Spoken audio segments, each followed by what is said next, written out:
যে যত দ্রুত সম্ভব এর সঙ্গে যে বা যারা জড়িত তাদেরকে খুঁজে বের করা। এবং এই ঘটনা ঘটার পর আমরা গতকাল পরিবারের পক্ষ থেকে একটা আননোন এফআইআর আমরা করেছি। যেহেতু কাউকে আইডেন্টিফাই করা যায়নি বা যারা সঙ্গে দুজন ছিল তারাও কাউকে আইডেন্টিফাই করতে পারেনি, পুলিশ ইনভেস্টিগেশন করছে। আমি আশা করছি যে খুনিরা ধরা পড়বে। একটা বিষয় যে কালকে যারা যে সঙ্গে ছিল তারা তারা কোথায় গেল ঘটনার সময়, তারা কি করলো, তারপর থেকে তো তাদের না দেখুন, আমাদের যেটুকু তারা যখন পুলিশে তাদেরকে রিকভার করলো, তাদের বয়ান অনুযায়ী তারা এই বিজয়গঞ্জ থেকে তারা বাড়ি যাচ্ছিল। আচ্ছা, রাস্তায় রাজ্জাক আসছিল, রাজ্জাকের গাড়িতে ওঠে।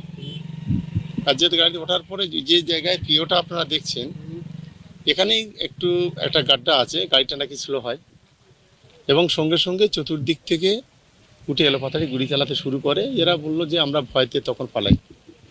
এটাই হচ্ছে ঘটনা। কতজন মোটামুটি ছিল বলছে? 4-5 জন বলছে। একটা বিষয় সেটা হচ্ছে রাজ্জাক বাবুকে তো লক্ষ্য করে গুলি চালানো হলো এবং তার গাড়ির পেছনে তখন দুজন বসে, তাদের কারোর গুলি লাগলো না, গুলি লাগলো শুধুমাত্র রাজ্জাক বাবু। সেটা তো সম্পূর্ণ ইনভেস্টিগেশনের বিষয়। আমরা পুলিশকে এই বিষয়টাও বলেছি, পুলিশ সব দিক খতিয়ে দেখছে। আমাদের একটাই দাবি, যে বা যারা এর সঙ্গে জড়িত থাক তাদেরকে খুঁজে বের করতেই হবে।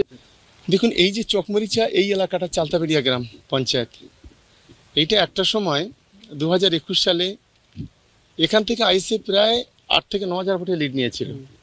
2024 সালে রাজ্জাকের নেতৃত্বে এইখানে গণতান্ত্রিকভাবে যে ইলেকশন হয়, সেখানে 1300 ভোটে আমরা ডেফিসিট হই, আমরা 1300 ভোটে হেরে যাই। এবং 24-এ লোকসভা নির্বাচনের পর এখানে আইএসএফের অনেক পঞ্চায়েত সমিতির সদস্য